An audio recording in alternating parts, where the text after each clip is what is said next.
Whether you're looking to land your next promotion, make a career transition, or find the next best role for you, being a job candidate can be challenging. And even sometimes isolating, but you don't have to do it alone. I'm Karen Weeks, the CEO and Chief Career Coach of Shine at Work Coaching. I bring over 20 years of HR experience to the conversation, including as the Chief People Officer at Order Groove. And I'm Dan Carr, a Shine at Work career coach with over a decade of recruiting experience, helping high-growth startups expand with top talent. On this podcast, we will shine a light on your job search so you can land a role that lets you flex your strengths and progress your career in an environment you actually look forward to working in each day. From creating a standout resume, to confidently negotiating your salary, to find your footing as a new manager, you can expect to hear actionable advice to help you shine your brightest in your role. This is the Shine at Work podcast.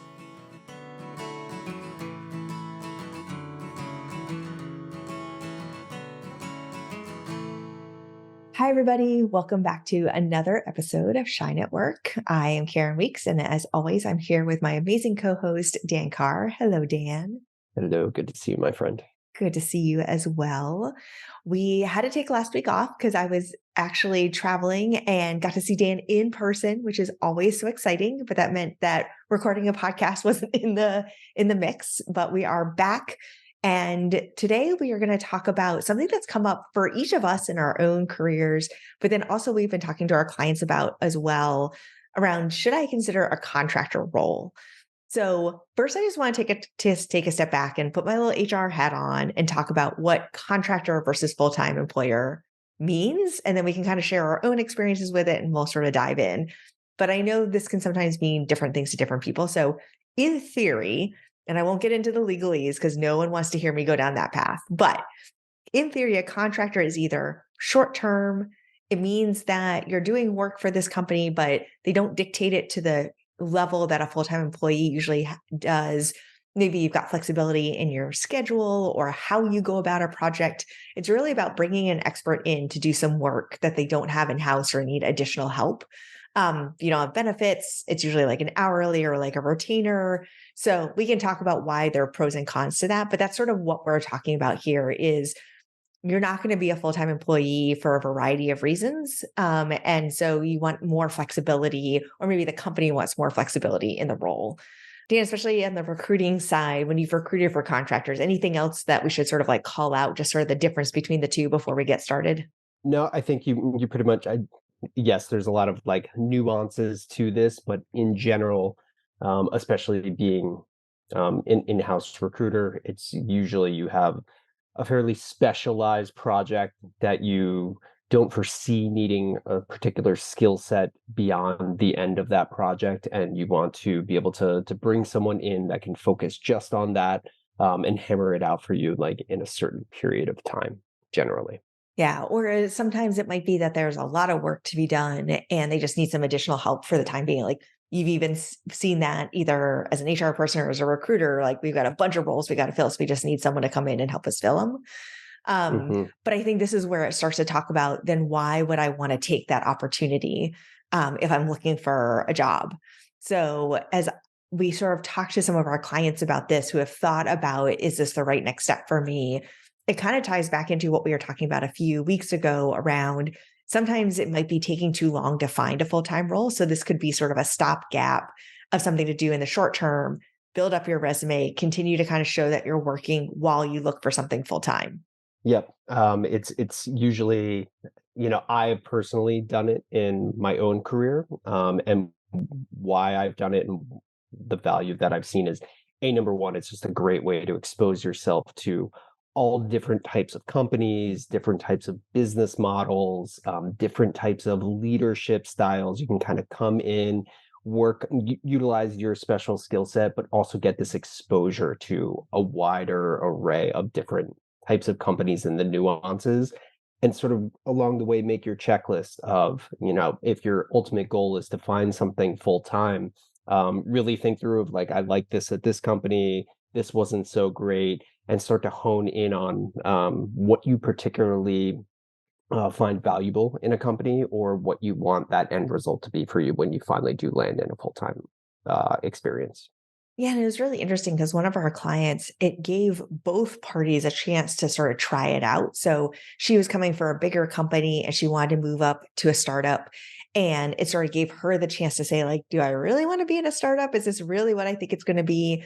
And on the company side, it gave them a chance to say, hey, you've never worked for a startup before. As we build out what this role is going to look like, we want to kind of try you out a little bit because we don't know if you'll be successful in a startup. So it actually gave both parties a chance to try it, sort of try before you buy kind of sense, because there's a lot more flexibility for someone in a contractor role to terminate the agreement if it doesn't continue on. Yeah, absolutely. And that's actually quite common, that sort of contract to full-time opportunity. And that can be, a company needs to move pretty quickly and they need to hire, and they can't go through their normal protocol of interviewing, or they have a couple yellow flags or see a couple gaps in someone's background. They're like, would you be open to sort of coming in and trying out the situation? But to your point, being on the contractor side, again, like great opportunity to come in, get a small sample size of what it's, because going through the interview process, like you can only find out so much. Like actually putting yourself in the shoes of working in the company for a month, 3 months is extremely valuable and insightful for making that final decision of whether or not you want to join them full time. Yeah, and I think too, it also gives some flexibility. So, sometimes contractors are working roughly 40-ish hours. Sometimes it may just be like 10 hours a week. And so another client we're working with is a newer mom and she wants to be in the workforce, but not at the same degree as she was as a full-time employee. So she's doing some freelance and contracting work so that she's got more flexibility in her days. She can control her time a little bit more. She doesn't have to be Yep. working sort of the 9 to 5 grind. And so that might be another reason to consider it. It might offer you more flexibility. Yep. And another client that is sort of top of mind, it does it to expand their network. So each contract that you do and go into a company and work with different teams, can lead to other opportunities. So it may not just be, yes, you're learning about that company and maybe that turns into a full-time opportunity. But I've had people that I work with that go in, they create relationships, and then they've got colleagues in the industry that are looking very similar scenario. They connect them with them, and it just expands your web as far as your network goes of finding, different types of opportunities. Yeah. And that's a great point too. So how does someone know if it's going to lead to something else, if this is a contract to full-time position, or if it really is a in and out kind of situation? Usually that's kind of discussed up front, right? Yeah, I'd say that that's probably the biggest thing about a contract is making sure as much as possible, like sometimes some things are up in the air, but those are the elements that you really want to define in the contract when you're sort of signing on the dotted line of, okay, this is the scope of what we need. This is about the duration or the timeline we'd love to have this deliverable by. And we do foresee this potentially going in, and we'll check back in 3 months, or we'll check back in 6 months, but sort of define those elements in the beginning, when you're signing the contract, and understand when you can have a follow-up conversation of whether or not this is like truly the end or you're potentially moving into something a little more long term. Yeah, that one client that we were working with that went from the bigger company to the startup, it was like a 90-day plan. And at day 60, she started to kind of put the feelers out of, so we're getting towards the third month. What are you thinking? This is what I'm thinking. And because she started to have those conversations, it did turn into a full-time role, but she needed to start reminding them of that timeline as she got closer. Yeah, and that's so important to sort of plant that seed in the beginning of just, hey, I know this is how we're looking at it. You're saying it's a little bit open-ended, or do you mind if we kind of get on paper, or like in that first week set, a meeting for 2 months out of when we'll sort of circle back and understand what the rest of this will look like. Yeah, and that actually brings up a great point around some red flags to look for. So sometimes there is ambiguity because people don't know, and that's okay. And everybody sort of shakes their hand up front that, like, we don't know that. But if you want to make sure that you're not getting into this cycle of sort of ongoing contract work if that's not what you're looking for, or if you're trying to land a full-time job and you think this is going to be a path to get there and they're not willing to commit either way. Sometimes it's valid, like they don't know. Again, coming from the startup world, there were plenty of times where we said, well, it's starting as a contract role, so we can kind of figure out if this role is a full-time role moving forward, or if this is just we need someone now, and then once the thing is built, we need something different moving forward. So it might be legit that they don't know what's going to happen next, but if Mhm. they're not willing to have that conversation with you about what would be a milestone in order to decide if it's going to become a full-time role or not, like those are things to kind of look for as you're having those conversations. If they're not willing to like go through with you and really define what the contract is before you're signing it, putting it on paper, like there should be bullets of like, this is the project, these are the deliverables, and this is sort of the end date of that, and when we'll circle back to things. If they're not willing to put in that little bit of effort to define everything, get it on paper, that can be a little bit concerning. And the other piece to that, and one of the things to look out for, is scope creep. So Mm. you're brought on to do X, and now you're kind of being asked to do Y and Z and a little bit of this, and your pay isn't changing. Maybe you're taking on more responsibilities. So it's so important to really define those things in the beginning and make sure that that role isn't sort of changing and mutating into something that you don't want during the time period that you're there. That's a great point, and that's the benefit, honestly, of being a contractor is that you can, set those boundaries or set those parameters, or say, "Hey, this is not what we originally agreed to. I'm happy to take this on, but that's gonna change my rate. That's gonna change the retainer. That's gonna Mhm. change, like, whatever that pricing model had looked like." Because as a contractor, you have way more control over those pieces than maybe you do as an employee. 100%. And speaking of rates, I know we didn't talk about this ahead of time, but one thing that people aren't always clear on is what should I charge if I'm a contractor? Because it's not just an hourly rate based on what the salary might have been. You want to think Mhm. about the fact that you're going to be responsible for your taxes. So usually you sort of have to do some sort of exponential number so that you're covering yourself when you get to the end of the year. Is that normally like 20% on top of whatever a sort of salary rate would look like? Yeah, so I mean, on adding into that, so you're probably on the hook for taxes that you normally wouldn't be if you're full time. They're not giving you any paid time off. You really are locked up for a certain period of time where you're not like you can actively look for other roles, but depending on, how much you're invested in this, it might be hard to have something lined up for directly after you finish this contract. So there's so many financial elements that you're tied to that you normally wouldn't be taking on a contract, that generally, I think a good rule of thumb, and it can fluctuate, but probably like 30% to 50%, Mhm. if I'm speaking realistically. And that could depend. Like if it's super short term and it's just like, hey, we need you to commit like 50 hours for the next month, like maybe that's a little more expensive because you got to drop everything. You're committing, but you don't have time to line something else up. So your time's a little bit more valuable. So I generally tell somebody anywhere between 30-50% multiplier on what you would generally make hourly. That's great. And I actually want to touch on something that you said around what happens after the contract ends. So, how do I have the conversation with the employer, who's not the employer, but like whatever the company, or how do I think about it for myself if I'm still actively looking for a full time job during this? Do I have to tell them that? What kind of notice do I have to give them if I do get a job? Like, how do I navigate those waters if I'm contracting, but still looking at the same time? I think it's understood that they're not offering you something full time. You have to keep an eye on your livelihood and your security. So I don't think it's something that you have to hide in any way. Like I've had contractors, and they need to take a couple hours off because they are continuing their interviewing for full time opportunity, and it's completely understandable. So again, it's something you can be pretty transparent about because they understand what they're buying into.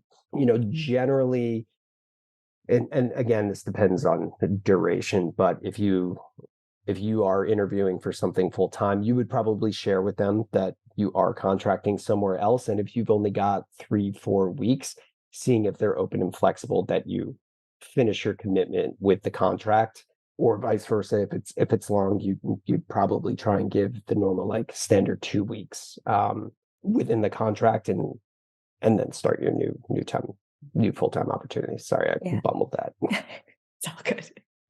Well, and I think it goes back to what you were saying, what we've always said is just about communication. So you're a contractor, you're not an employee. You can be very honest with the company that you're working with. If you are getting further along, or you do get a full-time job and you need to give some sort of notice, or as you're interviewing, instead of saying, "Oh, I work at this company and I have to give 2 weeks notice because I'm a full-time employee. I'm currently contracting and I've got a project wrapping up in a few weeks that I'd have to finish up before I could start." Like, it's all the same open conversations you should be having during any interview process.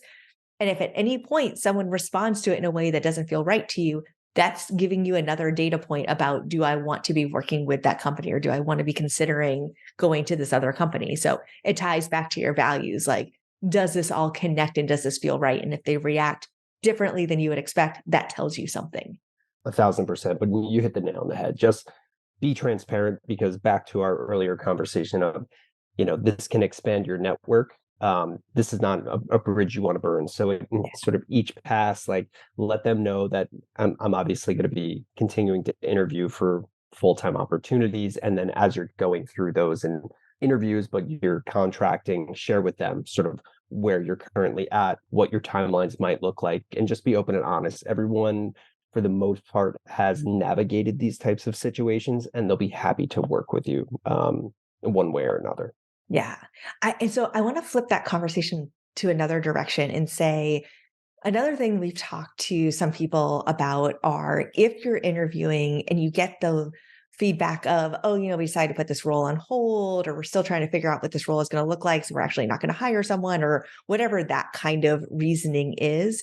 How do you then open the door to say, "Well, actually, I'm open to some contract work"? Or as you're networking, if you're open to both, how do you sort of balance the "consider me for anything" kind of conversation?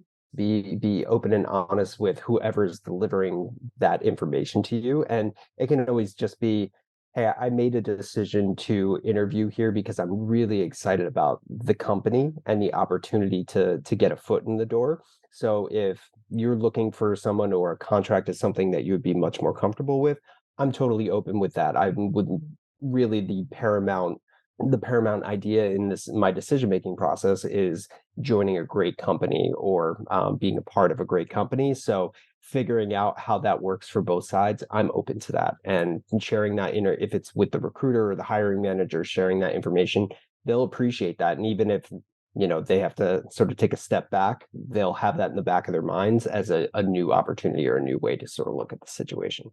Yeah, my belief is, if you put it out there, you never know. But if you don't put it Yep. out there, it's definitely a no. So, Right. yeah, maybe whatever, half the time it doesn't work out, or 80% of the time it doesn't work out. But for that small chance that maybe that's an opportunity to turn that into something else, might as well bring it up, might as well mention it, might as well ask about it, because you never know where the conversation could go from there. Yep. And I'll tell you, you're planting a seed too, of like, this person is really aligned with what we're doing and passionate about whatever our product or our mission, and they're open to sort of changing the way that they work, or how they think about what their next opportunity looks like, just to get a foot in the door. This is someone that, like, I want to keep in the back of my mind. And I've had it happen a ton of times as a recruiter, and have certainly, maybe it's not that opportunity, but something else comes up in the team Mhm. that's short term, and like, now you're considering that person. So yeah, great point. Yeah. Well, and speaking of sort of creating those opportunities, the other words that kind of get thrown around during all this is like contractor, freelance. Everybody was talking about the gig economy a few years ago. So it could also be that you're using these opportunities to build skills, or build a portfolio, or build opportunities while you're still working at your current company, as long as there's not a conflict of interest. I mean, look, I wear two different hats, right? Like, I'm the head of people at Order Groove, and I'm doing coaching on the side. So giving the opportunity to say, I'm also doing this to build these skills or to build this path for the future. Would love to talk to you about, are there ways we could work together? I remember at Order Groove, we were interviewing I think it was an engineer maybe, and they came from a totally different background, and they had started to build their portfolio by building websites for people that they truly connected with. So like there was a local animal shelter, and they went and built a website and took pictures of all the animals so that they could get adopted faster. And so for her, it was fun because she like got to do something that she believed in, but she was also building a portfolio. She could say, I built this website for this organization. I did this thing for this organization. And it was, whatever, 5-10 hours. And she was doing it on the side, but it was the way that she was building towards her next career step. No, I love that. I think to your point, you just never know. And that's true. Like a company has positions that are posted, but they have a thousand more needs internally, and they're trying to navigate and move pieces around. So if you're telling them you're open in some way to sort of help out, whether that's project based or full time, whatever, for X amount of hours, for X amount of months, they'll probably be open to it, or Yeah. there may be a spark there where something could work. So certainly communicate that, be open, transparent about it, and you never know. Yeah, I love it. And that's kind of the theme of everything we say, right? Like just put yourself out there, talk to people, open up the conversations, and you never know where they're going to lead, and being open to new ideas. So maybe you're listening to this episode and you never thought about contracting as an option to either literally take the next step or to fill in the gaps while you're figuring it out. So hopefully it just sparks new ideas for people. We always do a peek behind the curtain. So my peek behind the curtain is there's real value from the HR perspective to bringing a contractor in, because we can really get a chance to know you a little bit more as well and test out a role and really understand what we need out of that role. There's literally a situation I've been working on over the last year where we've been trying to figure out a skill that's missing on the team. And so, but we don't know if it's a skill we're missing today. And once we have it, we won't need it, or we'll need it in a different way, or is it a Mhm. long-term need? And so we've been talking to different contractors about it, and either they're going to have a huge impact on the organization and then get to move on to something else if it's just a contractor role, or they're going to build it out and we'll see how valuable it is and will continue to be, and we'll hire this person full time. So from the HR perspective, it really gives us a chance to kind of try out a role first. And we're always very honest about that upfront. So it kind of goes back to the honesty and just having those conversations with people. I love that. I'm just going to double down on know your value as Mm, a contractor. Like so many people, I talk to so many people, work with clients that just have no idea of how they would figure out an hourly based on how long they're committing to a company for a certain duration, and not understanding, all of the other financial elements. So, what I will tell you is the companies do know that they're going to have to pay more to bring someone on for a contractor. So never undervalue yourself and just say, okay, this is my salary and this is what it comes out to be.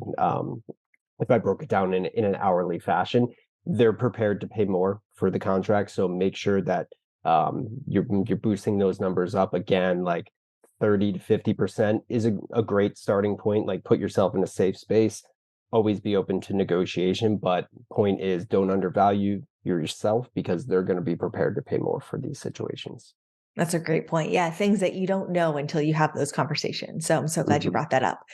Well, we always try to bring topical things to the podcast. Sometimes it's things that we proactively want to bring up and say, like, I don't think people are talking about this enough. So let's make sure you know this piece of the interview process or this piece of the job search. Sometimes it's because we're seeing it enough in the clients that we're working with or with our own experiences that we want to make sure that we're sharing it because we're seeing it day to day. So this was one of those topics that it's come up a couple of different times with our clients. It's come up in some of our intro calls. So we thought let's talk about it. The economy is better, but people are still a little hesitant. So there's lots of different ways that you can make a career change, find a new job, and maybe contracting is one of those more creative ways to think about it. So as always, thank you so much for sharing your real life experience with us, Dan. Always good to see you. Always happy to chat with you. Absolutely. Same here. And if there are topics that we're not talking about that you're interested in, please send them in to us and we will definitely add them to our upcoming episodes. And we will see you all soon.